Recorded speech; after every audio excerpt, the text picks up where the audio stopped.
High বন্ধুরা, আমরা আজকে আবার একটা নতুন ব্লগ নিয়ে তোমাদের সঙ্গে চলে এসেছি। আজ দেখো তো সরস্বতী পুজো, তার জন্য আমার মেয়েদেরকে সাজানো হয়ে গেছে, শাড়ি পরানো হয়ে গেছে। এই দেখো এই যে আমার ছোট মেয়ে, এই যে শাড়ি পরানো হয়ে গেছে। ওরা এবারে ঠাকুরে পুষ্পাঞ্জলি দিতে যাবে।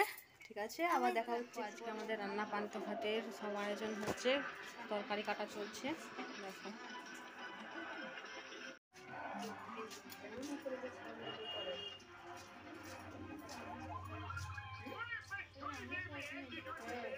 এই দেখো বন্ধু, আমাদের রান্না হচ্ছে, ভাজা হয়ে গেছে, চাটনি হচ্ছে,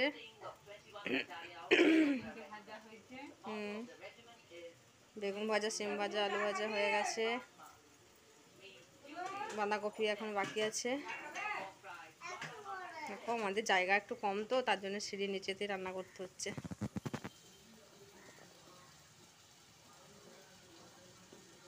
বন্ধুরা, এতক্ষণে রান্না শেষ হয়েছে, তোমাদেরকে দেখাচ্ছি কি কি রান্না হয়েছে।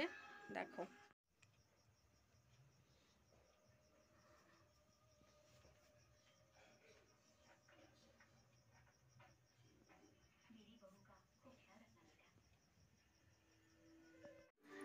বলেছিলাম একটু করে দেখা হচ্ছে, তোমাদেরকে সব কিছুই দেখিয়েছিলাম, কিন্তু আমরা একটু অসুবিধার মধ্যে পড়ে গিয়েছিলাম। খাওয়া দাওয়া পরিবেশন করতে আর করতে সময় চলে গেছিলো, আর তোমাদের সঙ্গে কথাটা বলা হচ্ছে না। এখন বলছি, আমরা এখন ঠাকুর দেখতে যাচ্ছি, তোমাদেরকে দেখাবো, তারপরে কেমন দেখলাম তোমাদেরকে দেখাবো।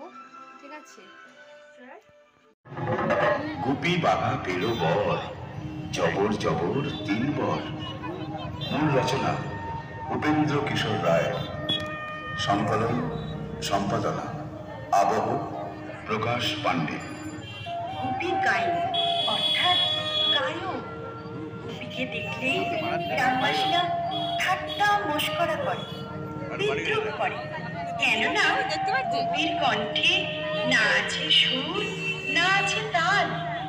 ফলে একদিন যা হবার তাই হলো। সেই দেশের রাজা গুপিকে গাধার পিঠে চড়িয়ে গ্রাম থেকে তাড়িয়ে দিলেন। মনের দুঃখে গুপি চলতে লাগলো। ক্ষুধায় তৃষ্ণায় ক্লান্ত হয়ে এসে পৌঁছলো এক গভীর জঙ্গলের ধারে। গা ঝমঝমে ভয়, চারিদিকে নিস্তব্ধতা। কোনো গাছের ছায়ায় বিশ্রাম করবে ভেবে জঙ্গলে প্রবেশ করে গুপি।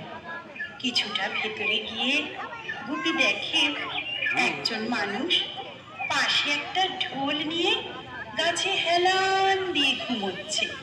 কিছুটা ভরসা পেয়ে গুপি এগিয়ে গিয়ে তাকে ডাকে, আলাপ করে তার সাথে।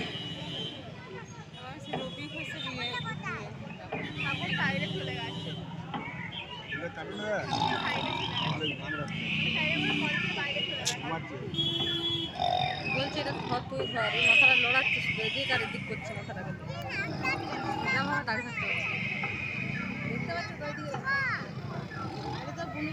এই যে এই এই তুমি কে ভাই? আরে তুমি কে ভাই? তুমি কে? এই যে কে কে কে কেন কি চাই কি চাই?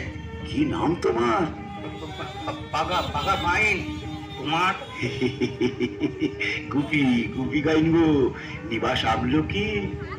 আমার করতো কি? তাহা হঠাৎ এই জঙ্গলে কে পাঠালে?